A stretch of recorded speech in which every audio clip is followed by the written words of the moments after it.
దేవుని పరిశుద్ధ నామమునకు మహిమ కలుగునుగాక. ఈ రాత్రి ఈ స్థలానికి కూడి వచ్చిన మీ అందరికీ, ఆయా ప్రాంతాల్లో ఉండి దేవుని సన్నిధిని అనుభవిస్తున్న ప్రతి ఒక్కరికి నా హృదయపూర్వకమైన శుభాలు, అందరికీ వందనాలు తెలియపరుస్తున్నాను. ఈ యొక్క సంవత్సరాంతము ఈ ఉపవాస కూడికలలో సంవత్సరాంతపు ఉపవాస శుద్ధీకరణ కూడికలకు కూడి వచ్చిన మీ అందరిని బట్టి ప్రభువుని నేను ఎంతగానో స్తుతిస్తూ ఉంటున్నాను. ఈ 40 రోజుల ఉపవాస ప్రార్థనలలో దేవుడు ఎంతవరకు సహాయం చేస్తూ అనేక రీతులుగా ప్రభువు మనతో మాట్లాడి మనందరినీ బలపరుస్తున్న విధానాన్ని బట్టి దేవునికి సమస్త మహిమ, ఘనత, ప్రభావములు కలుగునుగాక. ఈ 40 రోజుల ఉపవాస ప్రార్థనలలో దేవుడు అనేకమైన ఆశ్చర్యకరమైన కార్యాలు సంఘములో మాత్రమే కాదు, అనేక ప్రాంతాలలో కూడా దేవుడు ఎన్నో అద్భుతమైన కార్యాలు జరిగిస్తూ వస్తున్నారు. అందును బట్టి సమస్త మహిమ దేవునికే కలుగునుగాక. ప్రాముఖ్యంగా మనం ఇంకా 2 రోజుల్లో ఈ యొక్క 2021 సంవత్సరాన్ని ముగించుకొని 22వ సంవత్సరంలోనికి మనం ప్రవేశించబోతున్నాం. ఓ నూతనమైనటువంటి సంవత్సరాన్ని ప్రారంభించడానికి రాబోయే సంవత్సరం మనందరికీ దీవెనకరంగా ఉండునట్లుగా ఈ సంవత్సరాంతమున ఈ ఉపవాస శుద్ధీకరణ కూడికలను ఏర్పాటు చేసుకోవడానికి దేవుడు మన సంఘానికి మనకిచ్చిన ఈ యొక్క ఆధిక్యతను బట్టి దేవునికి మహిమ కలుగునుగాక. ఈ సమయంలో ఒక 10-15 నిమిషాలు దేవుని యొక్క వాక్యములో నుంచి కొన్ని విషయాలు మీకు నేను జ్ఞాపకం చేస్తాను. తర్వాత రేపు ఉదయకాలం, మళ్ళా రేపు రాత్రి, ఎల్లుండి ఉదయం కంటిన్యూగా మరి ఈ యొక్క ప్రార్థనలు కొనసాగుతూ ఉంటాయి. ఈ విలువైన సమయాన్ని మీరు సద్వినియోగం చేసుకోవాల్సిందిగా మనవి చేస్తున్నాను. ఎల్లుండి అనగా 31వ తారీఖు మధ్యాహ్నంతో మరి మధ్యాహ్నం తర్వాత బాప్తిస్మాల కార్యక్రమం ఉంటుంది. 31వ తారీఖు రాత్రి మరి వాట్స్ నైట్ సర్వీస్, వాగ్దాన సందేశ కూడిక, ప్రభు బల్ల ఆరాధన, వాగ్దానాలు ఇవన్నీ కూడా మరి ఏర్పాటు చేయబడుతున్నాయి. కనుక అందరూ కూడా ప్రార్థనా పూర్వకంగా సిద్ధపడాల్సిందిగా ప్రభు పేరిట మనవి చేస్తున్నాను. అదే రీతిగా జనవరి 1వ తారీఖు రోజున ఉదయకాలం ప్రత్యేకమైన కృతజ్ఞత ఆరాధన, మరి ప్రేమ విందు కార్యక్రమం ఉంటుంది. కనుక వీటన్నిటి కొరకు మరి ప్రార్థనా పూర్వకంగా సిద్ధపడండి. ప్రత్యేకంగా సండే స్కూల్ పిల్లల కొరకై మరి రాత్రి ఈ పూట ఎగ్జామ్ చక్కగా జరిగింది. అనేక మంది పిల్లలు పాల్గొన్నారు. మరి వారందరికీ జనవరి 1 మరి గిఫ్ట్లు కూడా ఇవ్వాల్సి ఉంది.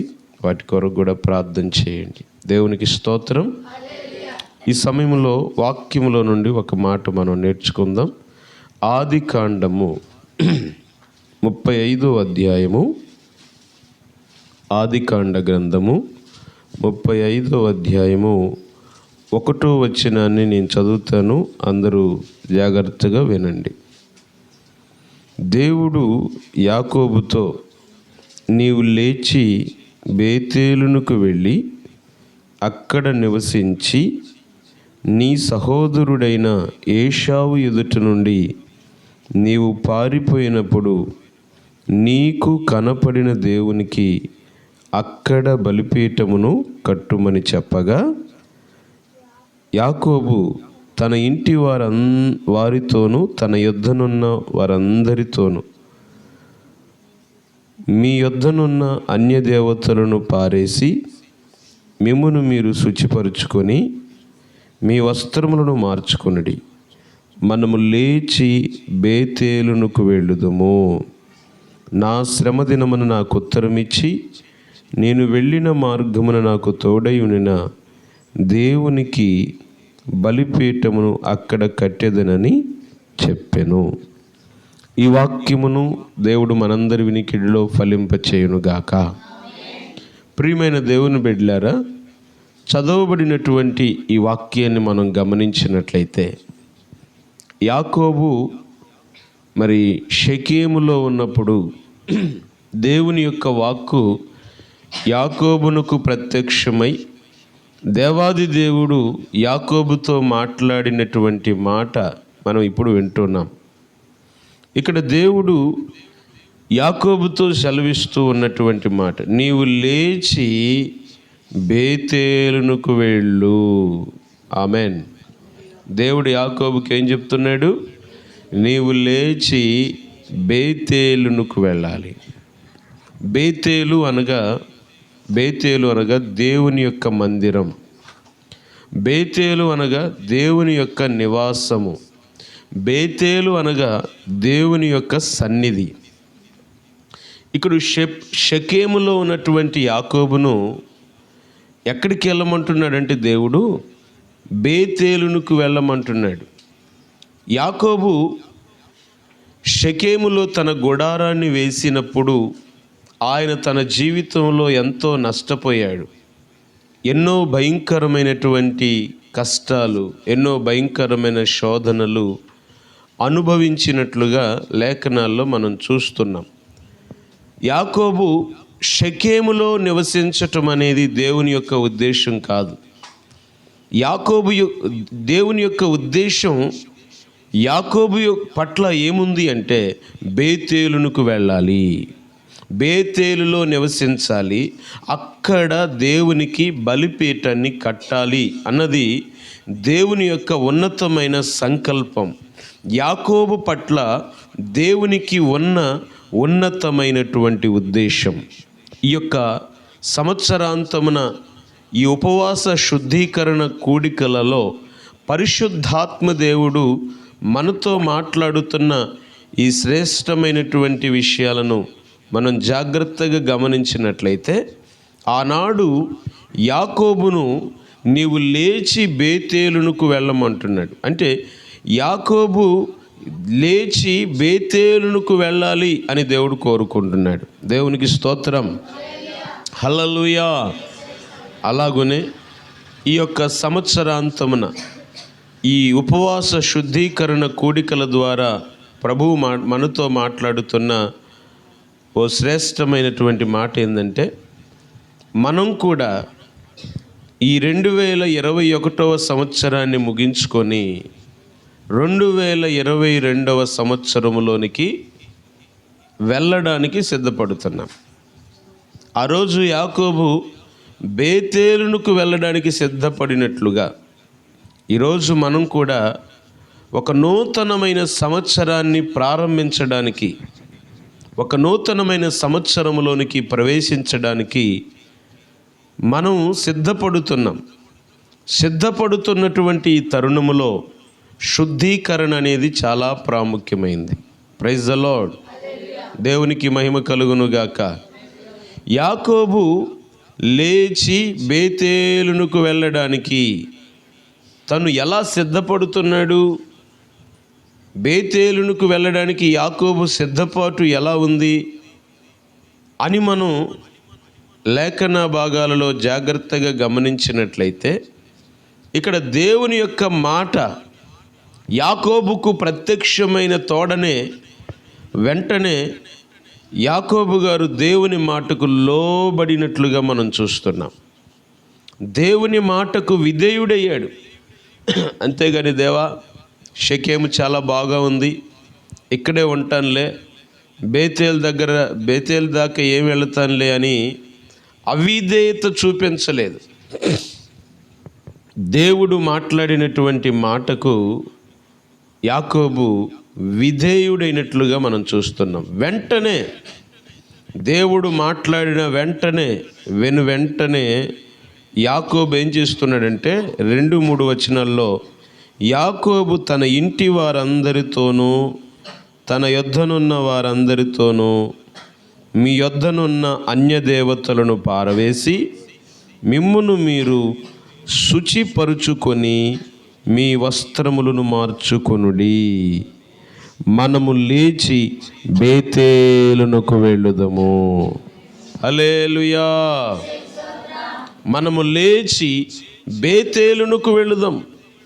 బేతేలునకు వెళ్ళడానికి ముందు యాకోబు గారు తన యొద్దనున్న వారందరితోనూ, తన ఇంటి వారందరితో కూడా యాకోబు సెలవిస్తున్నటువంటి మాట, మిమ్ములను మీరు శుచిపరుచుకొనుడి. మనం పరిశుద్ధపరుచుకోవాలి, మనం శుద్ధిపరుచుకోవాలి. రాబోయేటువంటి ఒక నూతనమైన సంవత్సరాన్ని మనం ప్రారంభించడానికి ముందుగా, నూతన సంవత్సరములోనికి ప్రవేశించడానికి ముందుగా ఈ శుద్ధీకరణ ప్రార్థనలలో ప్రియ దేవుని బిడ్డలారా, మనం ప్రతి ఒక్కరూ శుచిపరుచుకునేవారిగా, శుద్ధిపరుచుకునేవారిగా ఉండాలని లేఖనాలను బట్టి మీకు ప్రేమతో మనవి చేస్తున్నాను. దేవునికి స్తోత్రం. హల్లెలూయా. ఈ శుద్ధీకరణ కూడికలో, ఈ పాత సంవత్సరంలో మన జీవితాల్లో ఉన్న ప్రతి విధమైన దేవునికి ఆయాసకరమైన జీవితం ఏది ఉన్నా అది ప్రభువు సన్నిధానంలో ఒప్పుకొని దానిని విడిచిపెట్టి మనం శుచిపరుచుకొని మన వస్త్రములను మార్చుకొని నూతన సంవత్సరములోనికి ప్రవేశించేవారిగా ఉండాలి. అందుకొరకే దేవుడు ఈ యొక్క 3 దినాలు శుద్ధీకరణ ప్రార్థనలు ఏర్పాటు చేశాడు. దేవునికి స్తోత్రం. ఇది పొందిన వారికే కానీ పొందని వారికి అర్థం కానటువంటి పరిస్థితి. రాబోయే సంవత్సరం మనకి ఆశీర్వాదకరంగా ఉండాలి అంటే, దీవెనకరంగా ఉండాలంటే, రాబోయే సంవత్సరంలో మేలుకరమైన జీవితాన్ని మనం జీవించాలంటే, ఈ సంవత్సరంలో మన పాత జీవితం, పాత అలవాట్లు, దేవునికి ఆయాసకరమైన కార్యాలన్నిటినీ విడిచిపెట్టి యాకోబు లేచి బేతేలునకు వెళ్ళినట్టుగా మనము కూడా వాటన్నిటిని విడిచిపెట్టి ఓ నూతనమైనటువంటి సంవత్సరంలో ప్రవేశించే వారిగా ఉండాలని పరిశుద్ధాత్మ దేవుడు ఈ లేఖనము ద్వారా మనతో మాట్లాడుతున్నాడు. కనుక ఈరోజు ఉపోద్ఘాతంగా ఈ రాత్రి ప్రభువు మనతో మాట్లాడుతున్నాడు. నూతన సంవత్సరంలో ప్రవేశించడానికి మనం ఈ యొక్క సంవత్సరాంతమున ఉపవాసం ఉండి కన్నీరు కార్చి ప్రభువు సన్నిధిలో మనం శుద్ధి చేసుకొని నూతన సంవత్సరాన్ని ప్రారంభించినట్లయితే దేవుడు ప్రవచనాత్మకంగా మాట్లాడుతున్నాడు. రాబోయే సంవత్సరం దేవుడు మనకి దీవెనకరంగా మార్చబోతున్నాడు. ఆమేన్. ఆ రీతిగా దేవుడు మార్చున్నట్లుగా ఇంకా రేపు ఉదయం, మరలా రేపు సాయంత్రం, ఎల్లుండి ఉదయం 3 సెషన్లు ఉన్నాయి. ఇంకా అనేకమైన లోతైన విషయాలు, ఎలా శుచిపరుచుకోవాలి, ఎలా మనం సిద్ధపరుచుకోవాలి అనే అనేకమైన లోతైన సత్యాలను మనం వినబోతున్నాం.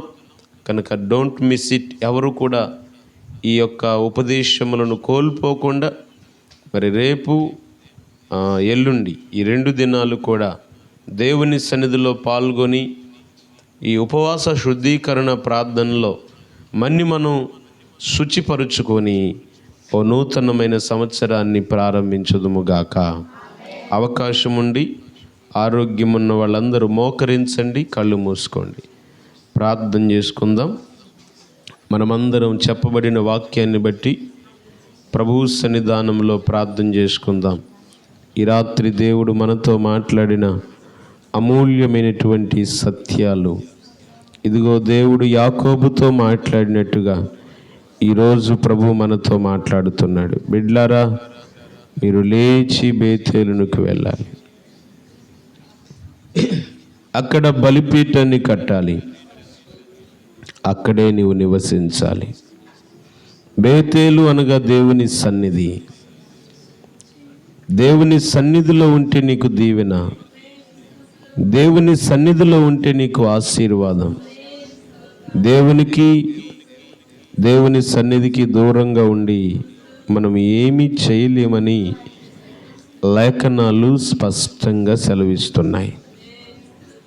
నీ శ్రమ దినమందు ఆయన నీకు ఉత్తరం ఇచ్చేటువంటి దేవుడు. నీ కష్టకాలములో నిన్ను కాపాడే దేవుడు, నిన్ను బలపరిచే దేవుడు, నీకు సహాయము చేసే దేవుడు. ఈ 2021వ సంవత్సరం అనేక రకాలైనటువంటి బాధలు, కన్నీళ్ళు, కలవరాలు, భయాలతోనే నీ జీవితాన్ని గడుపుతూ వచ్చేవేమో. ఈ 2021వ సంవత్సరం ఆయాసకరంగా, దుఃఖకరంగా జీవించేవేమో. ఈ 2021వ సంవత్సరంలో అనేకమైన పోరాటాలను ఎదుర్కొన్నావేమో. అయితే రాబోయే సంవత్సరం దీవెనకరమైన సంవత్సరంగా, ఓ చక్కటి వాగ్దానపూరితమైన సంవత్సరంగా దేవుడు మన ముందు ఉంచాడు. అందులో నువ్వు ప్రవేశించి ఆ సంవత్సరములో దాగిన దేవుని యొక్క దీవెనలు పొందునట్లుగా, ఇదిగో ఈ సంవత్సరాంతములో జరుగుతున్న ఈ ఉపవాస శుద్ధీకరణ ప్రార్థనలలో నిన్ను నీవు శుచిపరుచుకో, నిన్ను నీవు పరిశుద్ధపరుచుకో. నీవు దేవునికి లోబడి నిన్ను శుచిపరుచుకొని, శుద్ధిపరుచుకొని నూతనమైన సంవత్సరాన్ని ప్రారంభించినట్లయితే రాబోయే సంవత్సరం దీవెనకరమైన సంవత్సరముగా మనకు దేవుడు మార్చునుగాక. అట్టి కృప దేవుడు మనకు దయచేయనట్లుగా ప్రార్థన చేసుకుందాం. ప్రేమగల తండ్రి, పరిశుద్ధుడు అయిన దేవ, మహోన్నతుడానికి స్తోత్రాలు. ఈ రాత్రి నీ పాద సన్నిధికి కూడి వచ్చిన ప్రతి బిడ్డను మీరు దీవించండి. ఆయా స్థలాలలో ఉండి యూట్యూబ్ ద్వారా ఇదిగో ప్రభువా నీ సన్నిధిని అనుభవిస్తున్న ప్రతి బిడ్డను మీరు దీవించండి. ఈ సంవత్సరాంతములో ప్రభువా ఈ ఉపవాస శుద్ధీకరణ ప్రార్థనలలో ఏకీభవిస్తున్న ప్రతి బిడ్డను మీరు దీవించండి. కృప కలుగునుగాక నాయన, కృప కలుగునుగాక. బేతేలు యొక్క అనుభవంలోనికి నీ బిడ్డలు నడిపించండి. షెకేములో నుంచి విడిపించండి అయ్యా, బేతేలులోనికి నడిపించండి ప్రభువా. ఆశీర్వాదకరమైనటువంటి జీవితాన్ని, దీవెనకరమైన జీవితాన్ని, నీ సన్నిధిలో ఉన్న మేలుకరమైన జీవితాన్ని నీ బిడ్డలు ప్రారంభించుదురుగాక. ఆయాసమును, దుఃఖమును, శ్రమలను, శోధనలను సమస్తమును విడిపించి దీవెనలు నీ బిడ్డలపైన కొమ్మరించి ఈ ఉపవాస శుద్ధీకరణ ప్రార్థనలలో నీ బిడ్డలందరి మీరు దర్శించి దీవించి మహిమ పొందమని ఘనుడైన యేసు నామమును బట్టి స్తుతించి ప్రార్థించి వినయ మనస్సుతో వేడుకుంటున్నాను తండ్రి. Amen, amen, amen, amen. దేవుని పరిశుద్ధ నామమునకు మహిమ కలుగునుగాక. హల్లెలూయా. అందరూ ఒక్క నిమిషం కూర్చోనండి. ఈ రాత్రి కాల సమయంలో ఈ యొక్క కూడిక ఇంతటితో ముగించబడుతుంది. మరి ఈ కూడికకు కూడి వచ్చినటువంటి మీ అందరికీ ప్రత్యేకమైన నా హృదయపూర్వకమైన శుభాలు, అందరికీ వందనాలు తెలియపరుస్తున్నాను. మన ముందు ఇంకా 2 దినాలు మాత్రమే ఈ సంవత్సరంలో మిగిలి ఉన్నాయి. మరి అవకాశం ఉన్న వాళ్ళందరూ ఖచ్చితంగా మరి 2 దినాలు ప్రార్థనలు నిర్లక్ష్యంగా ఉండకుండా ప్రతి ఒక్కరూ ఆసక్తితో పాల్గొని మరి రాబోయే సంవత్సరం ఒక దీవెనకరమైన సంవత్సరంగా ఉండినట్లుగా ప్రార్థనాపూర్వకంగా సిద్ధపడాలని ప్రభు పేరిట మనవి చేస్తున్నాను.